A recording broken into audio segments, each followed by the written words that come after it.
sorar seni. Deyirdim her küçədə, her adda sen. İndi bu şehir dar gelir, seni hatırladır herkesten.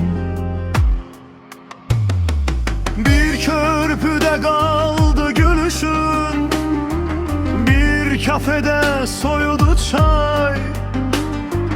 Sen gittin, Bakü susmadı, ben sustum içimde hay.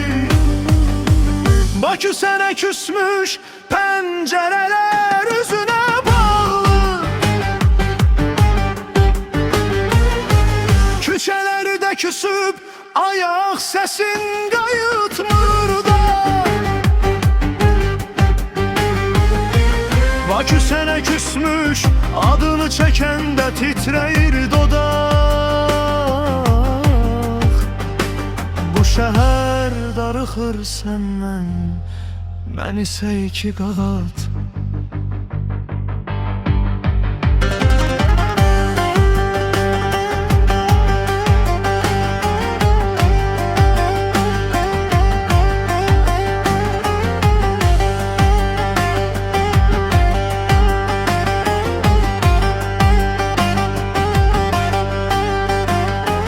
Sahil boyu gezirəm tək, dalğa vurur,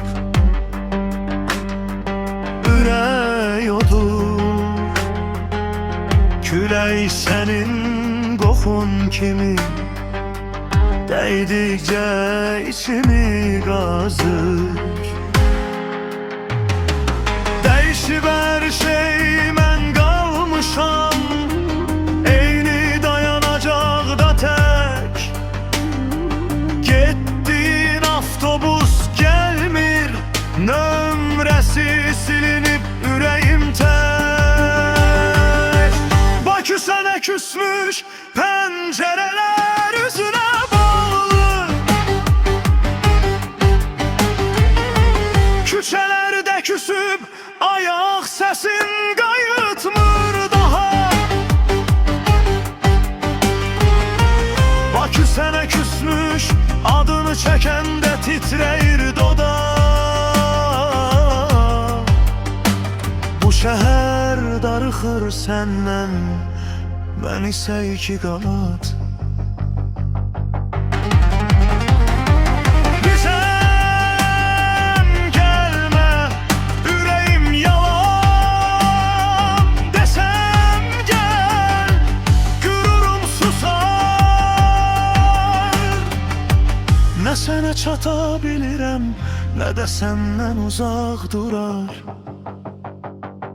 Bakü sənə küsmüş, pəncərələr üzünə bağlı. Küçələrdə küsüb ayaq səsin qayıtmır daha. Bakü sənə küsmüş, adını çəkəndə titrəyir dodaq. Bu şəhər darıxır səndən, mən isə iki qat.